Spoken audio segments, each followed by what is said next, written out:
Hello, this is Chef John from foodwishes.com with Harira. That's right, I am very happy to be showing you my take on what I'm told is Morocco's most popular soup. And once you taste this, you will understand why.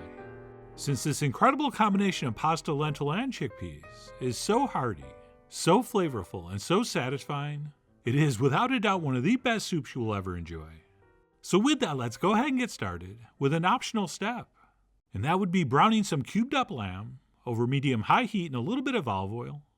And in case you're keeping score at home, this is lamb shoulder that, as you can see, I cut up in nice small pieces.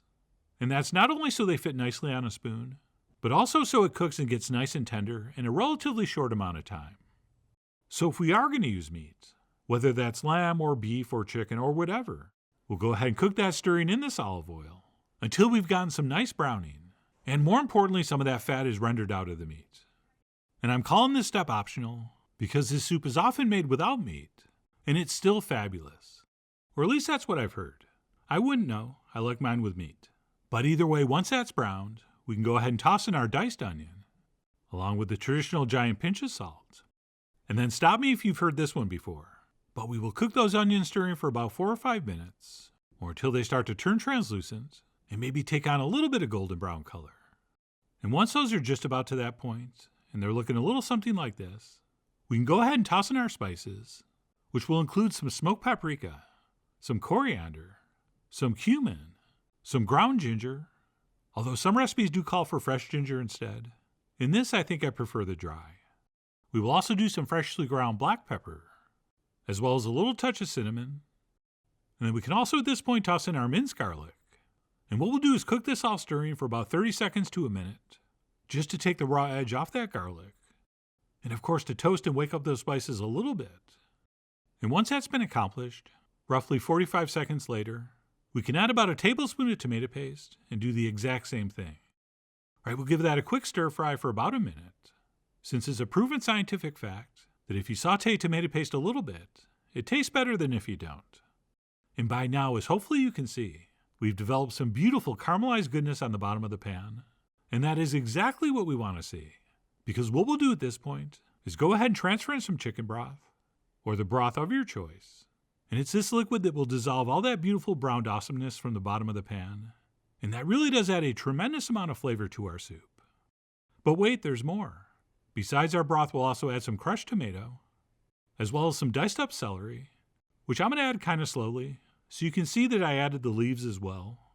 All right, so if your bunch of celery came with leaves, definitely chop those up also, since I'm told by my Moroccan friends that that gives this soup an even better flavor. So if you have some, use them. If you don't worry about it. And what we'll do besides giving that a stir is raise our heat to high, since we want to bring all this up to a boil. And then depending on how thick we want our soup, we can also add some water at this point. Okay, I'm just going to add a couple cups, since I do enjoy this fairly thick and stew-like. But if you're into a thinner soup, you could even double that. Or of course, for an extra thick soup, even use less. All right, that is just you cooking. So feel free to adjust that. Which, by the way, you don't have to decide on now, since we can always add more liquid towards the end. And then once this does start to boil, we can go ahead and add some drained chickpeas, also known as garbanzo beans. Plus we will toss in our green lentils, although I'm pretty sure any kind of lentil will work. And then I also tossed in another nice big pinch of salt, which is going to depend on how salty your chicken broth is. And since mine wasn't very salty, I knew I was going to need some more. Plus, of course, we will check and adjust that later before we serve. And what we'll do after stirring all that together is reduce our heat to medium-low, and we will let this simmer stirring occasionally for 30 minutes. And after about a half hour of simmering, our soup is probably thickened up a little bit as those lentils start to swell up and get tender. And hopefully things are looking a little something like this. And the lentils are only one of 3 things we're going to use to thicken this soup. And after about a half hour of simmering, we are ready to introduce the next one. So let's go ahead and take a quick peek at our second and third thickener. And once our soup is almost done, we're actually going to toss in these broken up vermicelli noodles, which besides looking and tasting great, are definitely going to thicken up the soup a little more. But before that, we're going to add what's called a flour slurry to our soup, which is simply some cold fresh water stirred into a tablespoon of flour. And once we have that mixed up, we will head to the stove And we will stir our soup with a spoon while we drizzle that in. And besides thickening up things a touch more, that slurry also adds a beautiful silkiness to the texture, which I'm told is one of the keys to this recipe. And since the lentils and pasta themselves will thicken the soup, a lot of modern versions leave this out, but I don't think you should. Okay, I really don't think you're going to get the exact same mouthfeel. And then once our soup has been slurried and it's come back to a simmer, we can go ahead and add exactly half of our freshly chopped herbs, which for me is Italian parsley and cilantro. And what we'll do is stir in half now, and then we will finish up with the rest later. Okay, so we're going to stir that in, and then we'll let this simmer for another 20 minutes or so, still on medium-low heat, or as long as it takes for our meat and lentils to become perfectly tender. And if everything goes according to plan, by now our soup should have thickened up nicely, and we are ready to move into final production.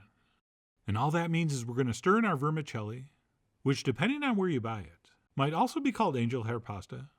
But anyway, all we need to do is stir that in, and we will let this cook for another 10 or 15 minutes, or until that pasta is tender and everything is looking and feeling exactly how we want. So that's what I did, stirring occasionally along the way. And after about 10 or 12 minutes, mine was looking pretty good.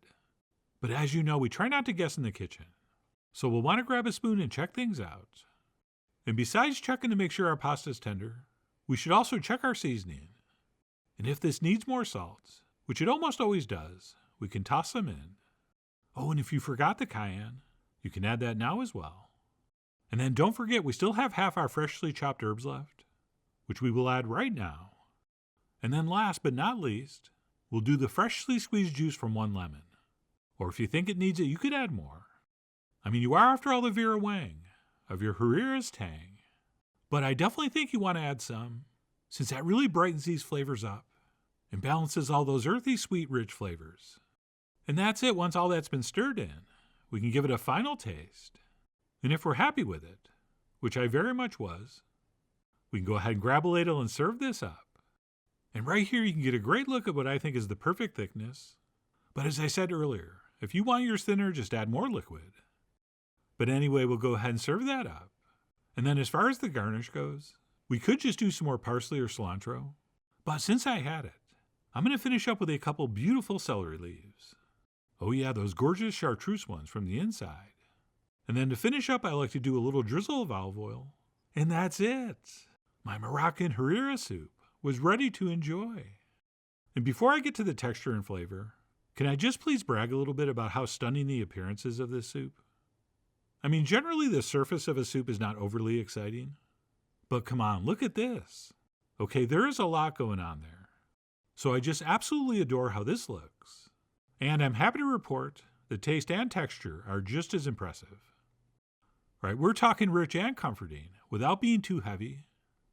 And again, that little bit of flour we used produces what's best described as a little bit of silkiness on the tongue, or just a little extra level of smoothness we wouldn't have otherwise. And of course, these things are subjective, but I think we have the perfect balance of spices here. Okay, they're prominent without being overpowering. And personally, I love those little meaty bits of lamb. But if there was ever a soup that I would be totally fine doing a meatless version of, it would be this. But whether you add some kind of meat or not, there is a great reason this is Morocco's national soup. And I really do hope you give this a try soon. So please follow the links below for the ingredient amounts, a printable written recipe, and much more info as usual. And as always, enjoy.